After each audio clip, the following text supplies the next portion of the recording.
To one more class. आज हम लोग जानेंगे कि जो आर्ग्यूमेंट होता है, डिडक्टिव आर्ग्यूमेंट, तो हम लोग उस आर्ग्यूमेंट को कैसे अरेंज कर सकते हैं, यानी कि कैसे उस आर्ग्यूमेंट में, यानी कि कोई स्टेटमेंट जब हमें दिया होता है उसमें हम कैसे प्रेमाइस को समझेंगे और प्रेमाइसेस के हेल्प से कंक्लूजन निकालेंगे। तो पहले एक चीज़ हमें समझना बहुत इम्पॉर्टेंट है कि जितने भी स्टेटमेंट होते हैं, मतलब जो स्टेटमेंट में जितने भी सेंटेंसेस होंगे, वो सारे स्टेटमेंट, वो सारे सेंटेंसेस जो हैं प्रॉपोजिशन कहलाते हैं। ठीक है, यानी कि जितने प्रेमाइस हैं वो भी प्रॉपोजिशन है, जो कंक्लूजन है वो भी प्रॉपोजिशन है। यहाँ पे आप देखो, मैंने एक एग्जांपल दिया है। तो एग्जांपल में हम देख रहे हैं कि ऑल मैन आर ऑनेस्ट। तो यहाँ पे जो ये फर्स्ट मेरा प्रेमिस है, ये प्रॉपोजिशन है। मैंने एक छोटा सा प्रो करके लिखा है। इट्स प्रॉपोजिशन का शॉर्ट फॉर्म है प्रो, मैं आपको समझाने के लिए। तो ये प्रॉपोजिशन है। ये जो मेरा सेकंड प्रेमाइस है ये भी प्रॉपोजिशन है, और इन दोनों प्रेमाइस की मदद से मैंने कंक्लूजन निकाला है। तो ये कंक्लूजन भी एक्चुअली में प्रॉपोजिशन है। ये हम उस वक्त समझते हैं, मतलब सही से समझ पाएंगे जब हम डिडक्टिव आर्ग्यूमेंट की या डिडक्टिव सिलॉजिज्म की जो एक्चुअल कैरेक्टरिस्टिक्स है उसको अच्छे से समझें। तो कैरेक्टरिस्टिक्स में ये बताते हैं कि जो मेजर प्रेमिस है और जो माइनर प्रेमिस है उसकी मदद से ही हम लोग कंक्लूजन निकाल पाएंगे। यानी कि जो हमारा फर्स्ट सेंटेंस होगा, सेकंड सेंटेंस होगा, उसमें हम देखेंगे कि एक टर्म ऐसा होता है उस जो उन दोनों प्रेमाइस में कनेक्टेड होता है, लेकिन कंक्लूजन में वो टर्म नहीं होता है। तो यहाँ एग्जाम्पल में आप देख सकते हैं, ऑल मैन आर ऑनेस्ट, और हमने सेकंड निकाला है, सेकंड सेंटेंस या सेकंड प्रोपोजिशन जो है, राम इज अ मैन। ठीक है, therefore Ram is honest.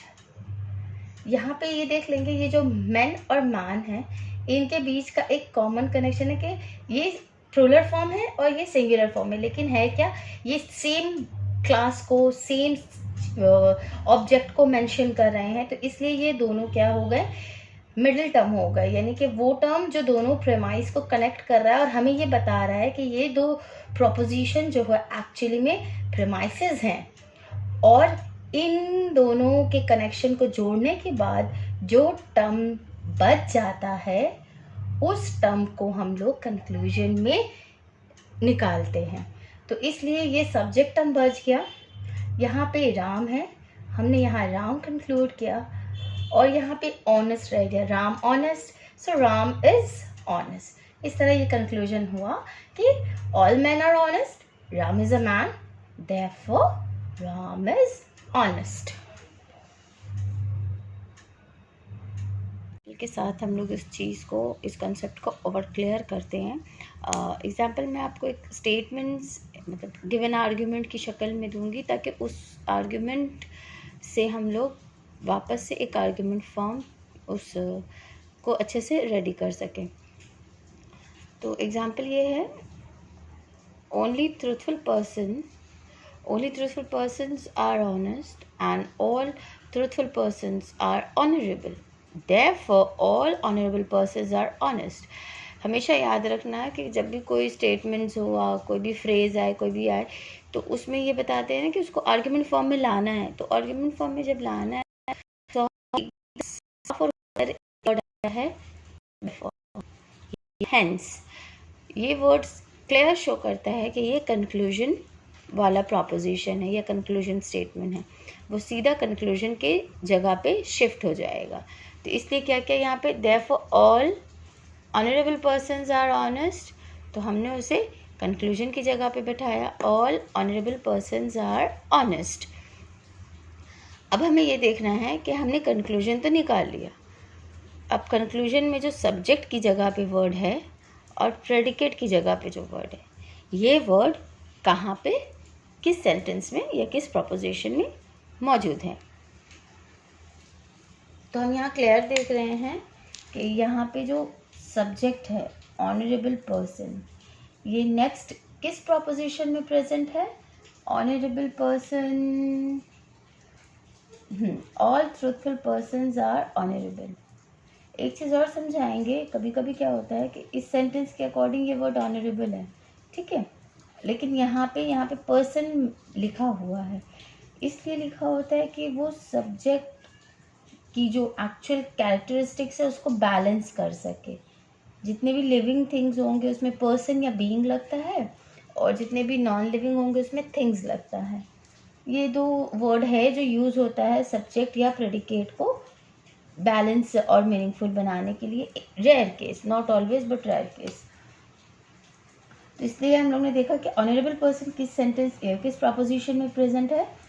Clear है, all truthful persons are honourable.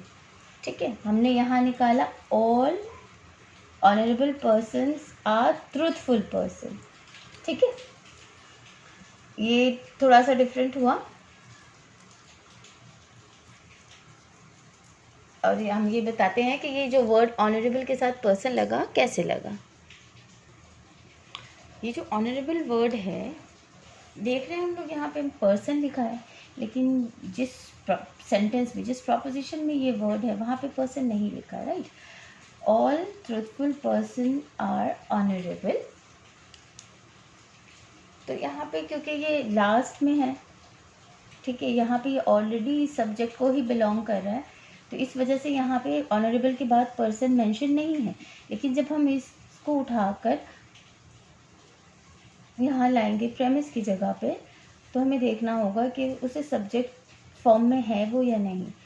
ठीक है, तो सब्जेक्ट फॉर्म की शक्ल देने के लिए अक्सर वो क्या करते हैं, उसको अगर वो लिविंग थिंग्स है तो पर्सन लगाएंगे, नॉन लिविंग है तो बीइंग लगा देंगे। तो इस तरह वो क्या होगा, नाउन की शक्ल में आ जाएगा, क्योंकि ऑनरेबल जो है वो एब्स्ट्रैक्ट नाउन है, और इसे जो है नेम फर्स्ट नाउन की शक्ल देने के लिए क्या करना है, हमें क्लियर ऑनरेबल पर्सन यहाँ मेंशन करना है। जैसे ऑनरेबल पर्सन यहाँ मेंशन होगा, ट्रूथफुल पर्सन क्लियर हो जाएगा।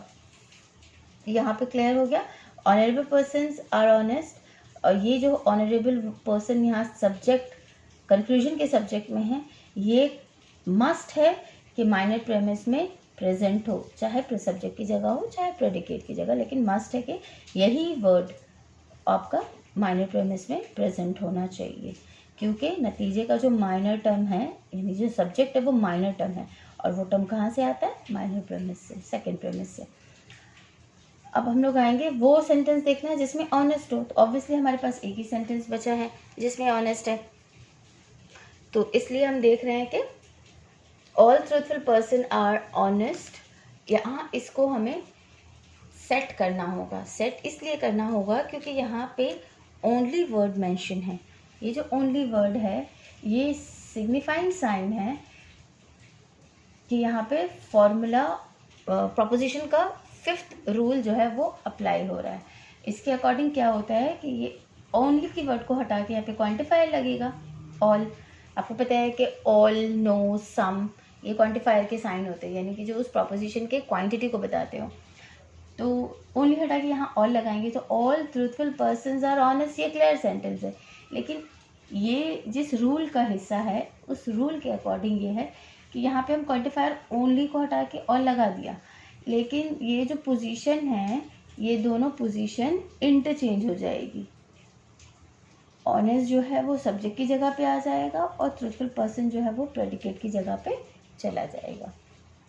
तो इस तरह हम लोग ने फर्स्ट प्रेमिस या मेजर प्रेमिस निकाला, all honest being are truthful person. यहाँ पे वर्ड ऑनेस्ट सब्जेक्ट की जगह पे आ गया है, और ट्रूथफुल पर्सन यहाँ मेजर प्रेमिस में भी प्रेजेंट है और माइनर प्रेमिस में भी प्रेजेंट है। तो इस तरह से ये चीज़ें क्लियर हुई कि जब भी हम लोग कंक्लूजन निकालेंगे, बहुत सिंपल है कि कंक्लूजन का सब्जेक्ट सेकंड प्रेमिस में मिलना चाहिए और कंक्लूजन का प्रेडिकेट फर्स्ट प्रेमिस में होना चाहिए। और जैसे ये चीज़ें क्लियर होंगी आपका आर्ग्यूमेंट फॉर्म बन जाएगा। इसके बाद आता है कि वो वैलिड हो रहा है या इनवैलिड। ऑब्वियसली अगर मेरा फर्स्ट प्रोपोजिशन या मेरा फर्स्ट प्रेमाइस, आर्ग्यूमेंट का रूल होता है कि गिवन प्रेमाइसेस अगर ट्रू हैं और कंक्लूजन फॉल्स है, उसी कंडीशन में वो आर्ग्यूमेंट इनवैलिड होता है। Otherwise false true, true false, कुछ भी कंडीशन हो उसमें वो वैलिड ही बनता है।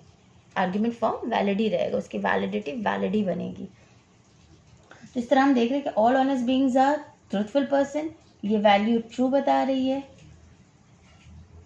Next, all honourable person are truthful person, ये भी वैल्यू ट्रू बता रही है।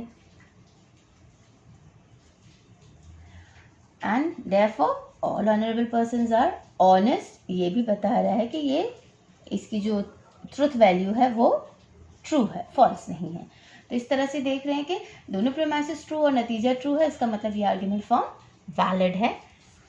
इनवैलिड एक ही शर्त पे होती है, जब गिवन प्रीमाइसेस ट्रू हो और कंक्लूजन फॉल्स हो, तो उस कंडीशन में आर्ग्यूमेंट इनवैलिड बन जाता है।